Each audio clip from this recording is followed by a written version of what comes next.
Isabel Allende, bienvenida a 10 sabemos por hoy de Caracol Radio. Gracias, muchas gracias por tenerme en el programa. Mira, estoy fascinada con Violeta. Qué bueno, me alegra mucho. Realmente me lo gocé un montón. Quiero saber si te lo gozaste escribiéndolo. Sí, fue esos libros que se escriben solos. Lo escribí en menos de un año. Durante la pandemia, claro que no tenía nada más que hacer. Estaba encerrada en esta buhardilla donde trabajo. Tenía tiempo, silencio y soledad para escribir. Entonces me rindió mucho el tiempo, pero fue un libro fácil de escribir, porque fue una época que yo la conocí.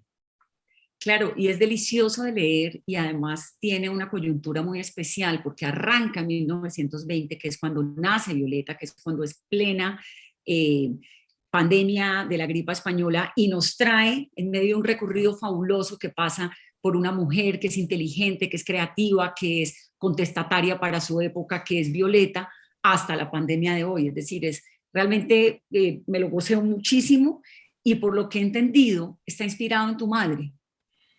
Eh, Mira, cuando mi madre murió, algunas amigas que la conocían muy bien, mi mamá ya estaba muy vieja, tenía 98 años, la iban a visitar porque mi mamá era deliciosa.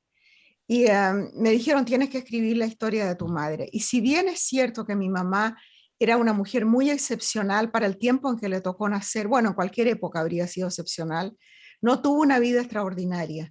Y en parte, Vanessa, porque nunca se pudo mantener sola. Siempre dependió primero de un padre, después de un marido, después de un segundo marido, después de mí. Y yo creo que eso fue como una camisa de fuerza para ella, que le impidió desarrollar todos sus talentos. No pudo escapar a su rol de madre y de esposa, esposa de un diplomático. Tú sabes cómo eran entonces las cosas. ¿Y por qué no logró una independencia económica ella? Porque nunca trabajó. Mi mamá la educaron para ser una señorita de sociedad alta en la que las mujeres no trabajaban. Las mujeres siempre trabajaron en Chile, pero no las de esa clase. Y ella se casó muy joven contra la voluntad de sus padres con el hombre equivocado, que era mi padre. Y, y él la abandonó cuando, qué sé yo, ella tenía 2 niños en pañales y estaba por dar a luz el tercero. Y él desapareció de nuestras vidas y nunca más lo vi. Yo nunca más supe de él. Entonces mi madre tuvo que volver a vivir con su padre porque ¿qué podía hacer? No tenía ninguna capacidad ni estudios para trabajar. Con 3 niños, ¿cómo lo hacías? Era muy difícil en aquella época. Piensa que además en Chile no hubo divorcio hasta el 2004. Fue el último país del mundo en tener divorcio. Entonces mi mamá tenía una situación legal ambigua, en que era una especie de mujer soltera con 3 niños, pero tampoco estaba libre. Claro, y entonces a Violeta le diste todo lo contrario, porque Violeta es independiente, porque Violeta económicamente la logró, a pesar de haber venido de una familia que la agarra esta depresión de 1929, la crisis económica global, y sobreviven a la pandemia de la guerra, de la influenza, pero no de la gripa española, pero no sobreviven a la crisis económica. ¿Por eso la volviste a ella tan independiente? Para mí era importante que Violeta fuera independiente y en lo posible que no tuviera un marido que la echara para atrás, porque en aquella época, piensa en el machismo de Sudamérica también. Entonces era muy difícil para una mujer. Y también hice que no tuviera muchos hijos, porque cualquier mujer que tenía, como tenían entonces, 6, 9 hijos, ¿qué hace? Está totalmente amarrada a los hijos. Pero entonces ella tiene el mismo talento que tenía mi madre para hacer dinero, con la diferencia de que mi madre nunca tuvo capital para hacerlo, ni la posibilidad de que le hicieran caso. Porque mi mamá decía, por ejemplo, mira, hay que invertir en tal parte porque las casas se van a ir para arriba, ese barrio está subiendo de pelo. Nadie le hacía caso, nadie. Y 5 años más tarde, entonces, ¿por qué no le hicimos caso? ¿Ves? Era así todo. Claro. Y entiendo que tu madre tuvo una relación epistolar contigo muy fuerte, unas cartas que fueron también determinantes en el texto de Violeta, ¿no? Mira, no en el texto, pero en mi vida. Eh, yo tenía como 16 años cuando estábamos viviendo en el Líbano. Empezó las revueltas en el Líbano, la revolución, y mi padrastro nos envió a todos los niños de vuelta a Chile. Y ellos se fueron a Turquía. Y empecé entonces a escribirle a mi madre todos los días y ella a mí, pero las cartas demoraban un mes, a veces más, y llegaban todas juntas, de repente 10 cartas juntas, o de repente pasaba un mes y no sabía nada de ellas. Pero no era una conversación, era como un eterno monólogo. Y ese hábito lo mantuvimos toda la vida porque estuvimos casi siempre separadas, excepto un periodo que compartimos en Venezuela, siempre estuvimos separadas. Entonces nos escribíamos todos los días. ¿Y A tienes fin, esas cartas? bueno, tengo las cartas desde 1987 para adelante, porque esa fue la época en que me vine de Venezuela a, a vivir a los Estados Unidos, emigré a los Estados Unidos porque me enamoré de un tipo aquí. Y ahí empecé a juntar las cartas de mi madre y ella me devolvía las que yo le había escrito. Entonces, desde 1987 tengo una caja por año con las cartas de ella y las cartas mías. Y mi hijo las digitalizó, contrataron una firma para preservarlas porque la verdad es que se estaban deteriorando y calcularon que en cada caja había entre 600 y 800 cartas. Claro que son entre las de ellas y las mías. Bueno, esas son como 24,000 cartas, Vanessa, pero no tuve necesidad de leer nada de eso para recuperar o para, digamos, para, para inspirarme para el personaje de Violeta, porque excepto por los primeros 20 años, yo compartí con mi madre el siglo XX. Entonces, esta es una novela que, si bien es cierto que es la historia de Violeta, es mucho sobre los acontecimientos del siglo XX, y eso me los conozco. Claro, y es mucho también sobre la revolución femenina, ¿no? Sobre una época en la que no teníamos la píldora anticonceptiva. Entonces, Claro, Violeta, cuando quiere amar por primera vez libremente, dice, de golpe quedo embarazada. Y es claro, una época en la que la represión de las mujeres, pues, está ahí también. Nosotras, pues yo soy tremenda. una generación distinta gracias a mujeres como tú y a Violeta. Claro, pero la generación de Violeta, antes de que se inventara la píldora, el terror más grande era un embarazo, porque eso significaba el fin de la vida de una mujer, de una muchacha, si se quedaba embarazada fuera del matrimonio. Y después, cuando se casaba, ¿cómo controlaba esa fertilidad para no llenarse de hijos? Ese era otro problema. Y entonces yo pertenezco a la generación de la píldora. Cuando yo me casé ya estaba disponible. Y eso, oh, que ha sido fantástico en mi vida, fantástico. No, pues en la de todas, creo que ha sido la gran revolución femenina, ¿no? Ahí empezó la mujer a salir a trabajar afuera, porque movimientos femeninos de mujeres había habido siempre, que lucharon por el voto, lucharon por tantas cosas, sobre todo en Chile. Había movimientos femeninos muy, muy fuertes, que no se llamaban feministas, porque la palabra vino como más tarde, pero ya existían, pero fue la píldora lo que sacó masivamente a la mujer a la calle, y eso cambió todo. Isabel, ¿dónde ocurre la novela? Porque podría ser perfectamente en Nicaragua, podría ser en Colombia, por el nombre del pueblo que se llama Nahuel. Pienso en el Nahuel Huapi, que es este lago maravilloso que divide a Chile y Argentina a la altura de Bariloche y Puerto Montt. Entonces digo, ¿será que es allí? Porque también como lo describe como un lugar por allá muy lejos, con unos árboles frondosos. Pareciera que es en el cono sur, pero ¿lo tienes ubicado geográficamente? Lo tengo ubicado en el cono sur, podría ser Argentina, Uruguay, tal vez Perú, Chile, porque no nombro el país e inventé los nombres de los pueblos, porque eso me da libertad, una especie de licencia literaria para mover un poco ciertas cosas. Traté de ser lo más fiel posible a los hechos históricos. Pero, por ejemplo, si el terremoto, en vez de ser en tal fecha, es un año más tarde o un año antes, porque me sirve para mi historia, no podría moverlo si nombro el país. Claro. Y porque de todas formas la condición de la mujer, toda la revolución que hay alrededor, pues ocurre Y en todos toda los América hechos Latina. políticos también. Claro, Muchos de claro, los hechos políticos son similares. claro.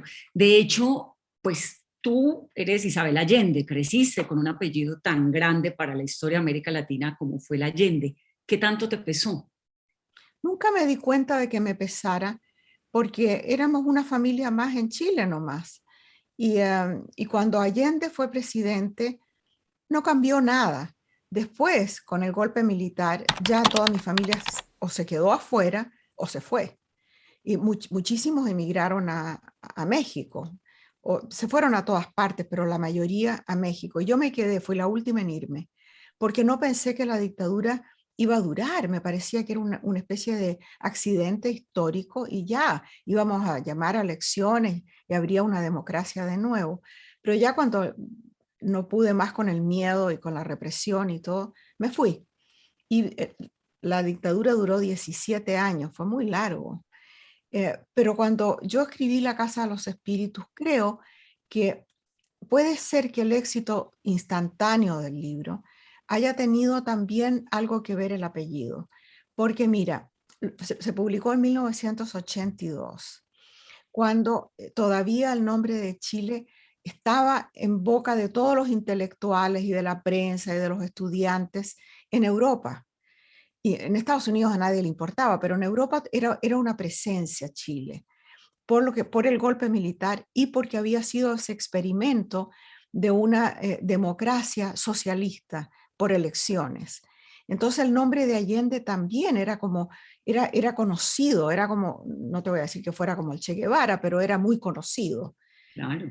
Entonces, yo todavía hoy, tantos años más tarde, me encuentro con gente que me dice, yo me acuerdo donde yo estaba cuando oí de la muerte de Allende y el golpe militar. Entonces es Era, posible que algunas personas leyeran mi libro, porque venía de América Latina y esto fue a la cola del boom de la literatura latinoamericana, porque era mujer, no había ni una sola voz femenina en el boom, y porque me llamaba Allende y porque Chile estaba en el mapa. claro, porque fue tu primera novela y fue un boom, pero en algún momento a Isabel Allende la trataron de calificar como en el post-boom, ¿no? Ah, sí, De nunca la literatura pertenecía al boom. latinoamericana, que es absurdo, porque además es la única mujer latinoamericana en el boom del gran momento de la literatura latinoamericana. ¿Cómo te viviste ese momento? Digamos, cuando dicen esta señora es post-boom y no boom, como Gao y como todos los demás. ¿Qué importa, Vanessa? No, mira, eso es un problema de los profesores y de los críticos, pero al público no le importa nada. El público, ¿tú crees que lee crítica o que le interesa dónde te califican a un escritor solamente si está estudiando su obra? Pero eso son muy pocas personas. No, Pero fue un poco medio machista eso, ¿no? sí, bueno, no sé cómo será contigo, pero a mí me ha tocado el machismo por todos lados. Y es una de las cosas con las que hay que vivir. Hay veces, mira, que es como el pez que está en el agua, que no sabe que está en el agua. Nosotros ni siquiera a veces notamos en cuántas formas el machismo y el patriarcado determinan nuestras vidas. Isabel, La Casa de los Espíritus fue muy, muy importante porque además termina en el cine, porque además fue como, yo estaba Vaya, oye, y ahora van a hacer una miniserie. así, qué Sí. genial. Mira, yo recuerdo cuando mi papá me regaló La Casa de los Espíritus y después cuando me regaló Paula y por eso cuando me llegó Violeta me emocioné porque la verdad es que te he seguido, ha sido como una gran inspiración para las mujeres la literatura de Isabel Allende, pero fue tu primera novela y llegó con un éxito impresionante. ¿Cómo lo recuerdas? ¿Cómo fue? ¿Cómo explicas semejante éxito en la primera novela de una mujer tan joven además? Mira, no era tan joven, yo tenía 40 años cuando escribí ese libro, o sea que para Bueno, cualquier es joven. escritor, pero no, pero para cualquier escritor es súper, súper tarde. Generalmente empiezan como a los 19. Um, yo estaba viviendo en Venezuela, trabajaba en un colegio, que administraba un colegio, que en el mismo edificio había dos turnos, el de la mañana para la primaria y el de la tarde para la secundaria. Trabajaba 12 horas al día. Y lejos, no sabía lo que estaba pasando en Europa. Pasó un año antes que yo tuviera alguna idea de lo que estaba sucediendo, de que muchas editoriales en diferentes lenguas estaban traduciendo el libro y empezaron a llegar los primeros cheques, que tampoco eran cheques muy, muy sustanciosos porque era una primera novela. Y la idea era colocarla. Entonces, por lo que fuera, ¿te fijas? Y en ese sentido, Carmen tuvo mucho ojo, Carmen Balcells, mi agente. La idea era meterla en el mercado y lo hizo. Pero yo lo vine a saber como un año más tarde, pero no pude dejar mi trabajo de día en el colegio hasta la tercera novela. Qué maravilla. Bueno, quiero entonces ahora meterme un poquito más en esta, en Violeta, que realmente me ha fascinado, de un personaje que es Miss Taylor. me ha despertado una fascinación porque es que es la más rebelde del planeta, la más contestataria. ¿De No, dónde sale Miss y Taylor? también la más valiente. La Es más valiente. la más valiente, una mujer que no se queja de nada, que no pide nada, que, mira, es la escuela del rigor de mi abuelo, así me crié yo, y le puse a Miss Taylor todo eso que yo aprendí de chiquita. Pero mi mamá tuvo una institutriz inglesa cuando era chica, Como Miss porque, Taylor. como Miss Taylor, porque la Ah, idea era que a las niñas las educaban en la casa hasta que tenían, qué sé yo, 9, 10 años por lo menos. Entonces la idea era que aprendiera algo de inglés y que tuviera una institutriz que siempre viniendo de Europa se suponía que era mejor que cualquiera que pudiera haber en Chile, por supuesto. Esa cosa racista nuestra, oye, de creer que siempre los extranjeros saben más. Y así llegó un equivalente de Miss Taylor, que no me acuerdo el nombre, de la cual mi madre hablaba siempre, porque cómo la influyó esa mujer. entonces Miss Taylor sí es influenciada en un personaje real, porque obviamente Casi es una todos los iglesia, es personajes, griega. mira, casi todos los personajes. El personaje de Etelvina, la mujer que trabaja por más de 40 años con Violeta, es Berta Beltrán, la señora la mujer, porque nunca se casó, que trabajó con mis padres 41 años, los cuidó como bebés cuando ya estaban ancianos. La lealtad de la Berta y la sabiduría de ella, ni te digo. Nosotros estamos siempre en contacto, ella y yo, y ella me mantiene al día de la política chilena vista desde el punto de vista de la provincia, del pueblo, de que no es la misma de mis amigas que me cuentan otra versión completamente diferente. Es Claro. fantástica, Berta, una cocinera eximia además.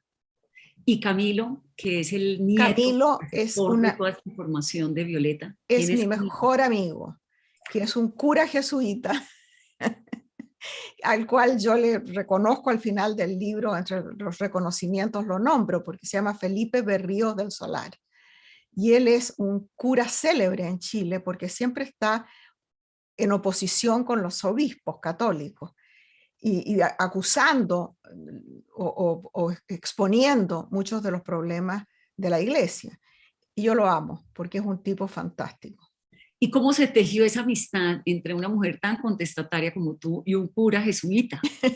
Porque él era amigo de mis padres, yo lo conocía en la casa de mis padres, es joven, mucho más joven que yo, y lo conocí en la casa de mis padres y nos hicimos amigos instantáneamente.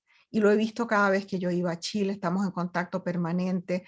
Yo creo que una vez por semana nos hablamos. ¿Por qué Miss Taylor es gay? Tan joven además, y en una época en la que me imagino que ser gay pues tenía que ser el fin del mundo. ¿Cómo la sacaste con ese coraje? Mira, no sé, yo creo que fue porque cuando yo era muy joven, chica, diría yo, 10 años, 8 años, había un par de amigas de mi madre que vivían juntas, cerca de la casa.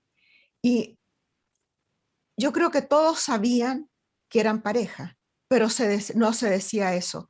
Se decía que como eran dos señoras solteras, se juntaban para compartir los gastos. Pero era obvio, ¿te fijas? Completamente obvio. Entonces, era como aceptado en la sociedad que las mujeres podían tener una cosa así, no tenía nada de malo, pero no se aceptaba en los hombres. Un hombre gay quedaba marcado. Solamente se aceptaba si el tipo era famoso, qué sé yo, fuera un cantante, un poeta, un actor famoso, ya bueno, ¿qué le vamos a hacer? Pero si no, no. Claro, y eso es bien contestatario también de tu parte, porque la sociedad en la que ellas comienzan esa relación, pues es una sociedad súper conservadora, ¿no? Súper, súper. Súper, Y fíjate que las tías de ella nunca ni siquiera sospechan que estas dos mujeres puedan ser pareja. claro. Porque no se les pasa por la cabeza, no se les ocurre. Mira, y Violeta entonces ama, tiene unas historias de amor con Julián, que era aburridísimo, y luego tiene unas pasiones medio desbordadas y vuelve. Tú eres una mujer que se ha enamorado un montón de veces, te casaste hace poco, antes de la pandemia, tienes 80 años y sigues creyendo en el amor. Con la reflexión de los años, ¿qué puedes hablar del amor juvenil de los 20, de los 30, frente al de ahora, de una mujer con toda la madurez y la sapiencia de los 80, como es el caso tuyo? Mira, yo creo que el amor no cambia tanto. ¿Por qué se atraen dos personas? ¿Por qué me gusta esa persona y ninguna otra? ¿Por qué estoy dispuesta a compartir la vida con esa y con ninguna otra? No sé, de ser algo de hormonas, yo no sé lo que es, o algo espiritual de repente. Pero lo que cambia con el tiempo son las etapas de la vida. Entonces, cuando uno es muy joven, uno tiene la esperanza o la ilusión de formar una familia, quieres tener hijos. Si te casas a los 50, ni se te ocurre eso. Son otras las cosas que quieres compartir. Quieres compartir la lucha por la vida, los viajes, el interés por el mundo, otras cosas. Y cuando te enamoras a la edad mía, yo me casé a los 77 y toda la gente decía, bueno, pero esta mujer está loca. ¡Qué valiente! Está completamente demente. Ya le falló la cabeza. Eh, lo que uno siente ahora es que estamos compartiendo la última etapa de la vida y no hay tiempo que perder, Vanessa. No hay tiempo que perder en pequeñas tonterías, en celos, en intolerancia, en tantas cosas que arruinan cualquier relación y sobre todo de pareja. Entonces nos encontramos dos personas mayores, por no decir viejas, cada uno con un tremendo bagaje a la espalda que hay que acomodarlo, y él se enamoró de mí cuando yo ya me había divorciado de Willy y había supuesto que nunca más iba a tener una relación de pareja, menos vivir con alguien. Tal vez si tenía mucha suerte iba a conseguir a alguien para la cama un par de veces, eso sería lo más. Pero no, resultó que este señor se enamoró de mí y estaba dispuesto a venir a vivir conmigo. Pero yo me había comprado una casa minúscula con un solo dormitorio para vivir con mi perro. Y entonces llega él y bueno, no trajo nada, trajo 2 bicicletas, su ropa y no sé por qué unos vasos de cristal, anda a saber por qué. Bueno, y entonces eh, se vino para acá con la idea de que íbamos a buscar una casa más grande y en eso nos agarra la pandemia y aquí estamos, encerrados en la casa chica.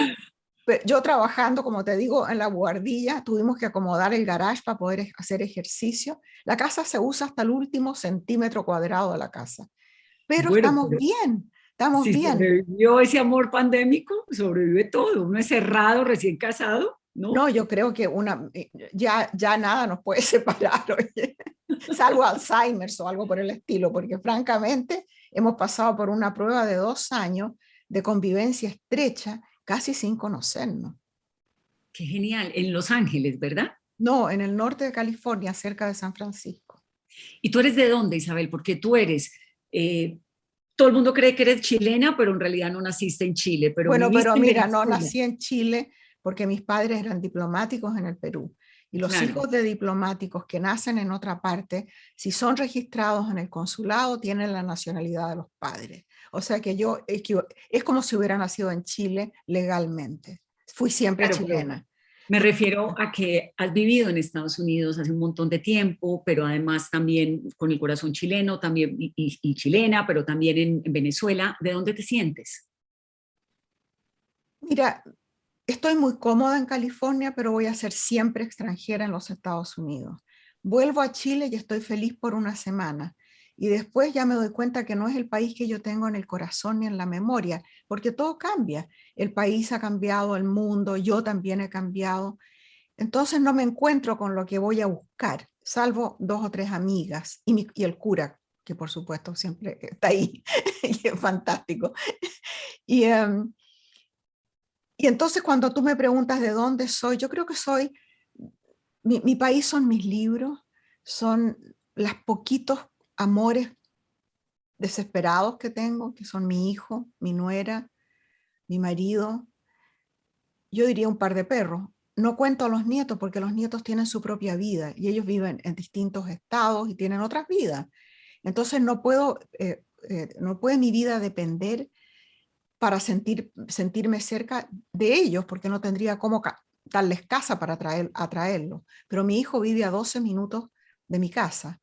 Claro. Mi nuera maneja mi fundación, ellos manejan mi vida. La oficina queda a 15 minutos para ellos y para mí. O sea, estamos en una especie de triángulo, nos vemos todos los días, nos hablamos a cada rato. No puedo prescindir de ellos. Entonces ellos son mi país. Me acuerdo de Celia Cruz cantando a Siempre seré extranjera, ¿no? Un poco. Claro. Y Pablo Neruda decía el eterno desterrado. claro, que son como la familia, terminan desterrados, Claro. la familia Violeta. ¿Y qué opinas de lo que está ocurriendo en tu país? Es decir, ahí Maya, la ministra de Defensa, va a ser la comandante general de las fuerzas militares que derrocaron a su abuelo, ¿no? ¿Cómo lo Así ves? ¿Cómo es. lo entiendes? Es muy interesante lo que está pasando, porque todo esto comenzó realmente en octubre del 2019, cuando hubo lo que se llamó el estallido. Subieron el precio del metro, el equivalente como a 4 centavos americanos, y era nada. Pero esto fue como la gota de agua. Los estudiantes se saltaron las vallas, invadieron el metro. Al día siguiente había 1 millón de personas en la calle en Santiago. Y en las provincias, en todas partes, la gente salió a la calle. Salieron a la calle a protestar, pero no se sabía todavía por qué, porque no habían partidos políticos detrás. De hecho, los partidos políticos y el gobierno fueron pillados de sorpresa. No, nunca esperaron una cosa como esa. Tampoco había líderes. Y entonces poco a poco esa rabia popular inmensa se fue canalizando en un deseo de cambiar la constitución, de tener un país diferente. ¿Por qué? Porque en Chile, que en las estadísticas aparece como un país con un gran progreso económico, y de hecho ha habido un gran progreso económico en Chile y se ha disminuido tremendamente la pobreza, hay una también terrible desigualdad, de las más altas del mundo. Entonces hay una clase social que se ha beneficiado de todo eso de manera extrema, una clase media que vive a crédito y una pobreza disimulada, que es la pobreza del que no tiene trabajo y que vende maní en la calle, esa pobreza disimulada. Y lo peor han sido los pensionistas. Se privatizaron las pensiones y la gente que trabajó 50 años para poder tener una vejez digna se muere de hambre. Entonces, esto produjo esta desigualdad, este desequilibrio produjo esta ira popular, que iba canalizada al cambio de la Constitución, para lo cual se escogieron 150 representantes de todas las áreas del país, todos los habitantes están representados, para crear esta Constitución. Y en eso viene la pandemia. Y todo queda como congelado, pero las elecciones presidenciales eran en noviembre de todas maneras. Y ahí la derecha presentó un candidato de ultra derecha, lo más, tan de derecha que llega a ser absurdo. Y, y el otro era un joven de 35 años, Boric, que representaba a una coalición de partidos de izquierda y de centro izquierda, pero incluyendo también al Partido Comunista, que en Chile es muy pequeño, pero muy bien organizado. Entonces la derecha hizo una campaña de miedo sobre la inmigración, el comunismo y la inseguridad en las calles. Y Boric llevó consigo todo un montón de gente joven y en la segunda vuelta de la elección ganó por una mayoría bastante notable, pero no tiene mayoría en el Congreso. ¿Cuál es la agenda de esta gente joven que va al poder? Paridad de género. O sea, mujeres en todas las áreas, y lo demostró al elegir los ministros. 14 mujeres y 10 hombres en su gabinete. Respeto por la naturaleza, que la han devastado en Chile. Preocuparse por el cambio climático, inclusión de todo el mundo, aceptar que somos un país diverso. Todas esas cosas que se privatizaron, que deben ser del bien común, hay que devolverlas al Estado para que la salud, la educación tengan el presupuesto que deben tener. Los recursos naturales del país deben pertenecer a todos. No es posible que el agua potable esté en manos de una persona, que sea privada. Y así todo. Entonces, la agenda a mí me resuena con todo lo que yo vengo diciendo hace muchos años. Ahora, ¿van a poder hacerlo? No sé. Lo que más me ilusiona de esto es que son jóvenes. Y no porque yo idealice a los jóvenes, todos fuimos jóvenes y todos cometimos errores de jóvenes, pero es una energía nueva que entra en la política. Si tú miras a los políticos chilenos, son todos viejos. Todos son ya generaciones pasadas. Y si tú ves en Estados Unidos, pasa lo mismo. La Y en generación, Colombia. en Colombia, la generación joven que está empujando, porque ellos les tocará administrar este planeta tal como está, que no está en muy buenas condiciones. Y yo creo que todas las instituciones que venimos arrastrando desde el siglo XIX ya no funcionan en el siglo XXI. Y hay que cambiar muchas cosas. Entonces esa energía joven es la que me ilusiona, que es la misma que se ve en el feminismo ahora. Qué bonito. No puedo dejar de preguntarte para ir cerrando, Isabel, porque tú hablas mucho de cómo el mundo ha cambiado, de las mujeres, cómo ha cambiado, y lo cuentas a través de Violeta, pues cuando uno lo lee, es maravilloso porque es un recorrido por todo el siglo XX y el rol de la mujer, ¿no? ¿En qué ha cambiado la literatura para las niñas? Yo tengo 2 niñas chiquitas y mis Ha hijas leen cambiado unas cosas. notablemente, Vanessa. ¿Qué edad tienen tus niñas? Tienen 7 y 9 y leen unas cosas que a mí me impresionan, ¿no? Leen Los Cinco, por ejemplo, que son de una escritora inglesa que les fascina.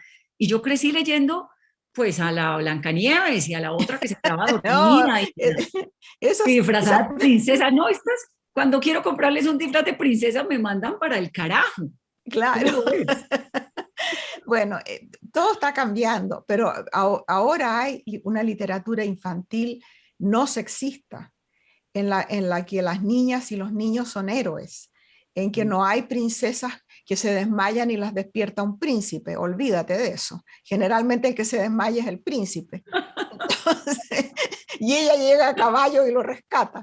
Bueno, y eso está muy bien, porque ya desde el kinder, desde que empiezan a ver libritos de ilustraciones solamente, ya la literatura está orientada a una cierta paridad de género.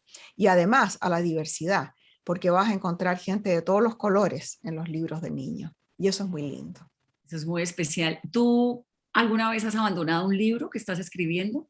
No, nunca ¿Nunca? algo que estoy escribiendo o que he querido escribir. Sé que con paciencia, si me presento ante el teclado a diario con disciplina, a la larga lo puedo hacer.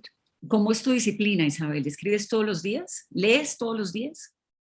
Bueno, escribo todos los días, pero este es mi trabajo, pues Vanessa, es como ir a la oficina. Yo me levanto al alba a las 5:30 de la mañana y tengo tiempo para hacer ejercicio, sacar a los perros, tomar café y ya estoy sentada aquí en esta guardilla. Y esto me encanta.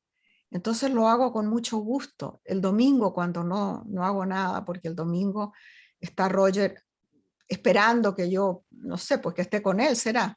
Ahí no me queda más remedio que no subir aquí a la guardilla y lo echo de menos, de verdad. Qué maravilla. Pues Isabel, yo feliz de entrevistarte, feliz de Gracias, tener a Violeta. Roger es un gracias. afortunado de haberse quedado encerrado en la pandemia contigo. Qué dicha.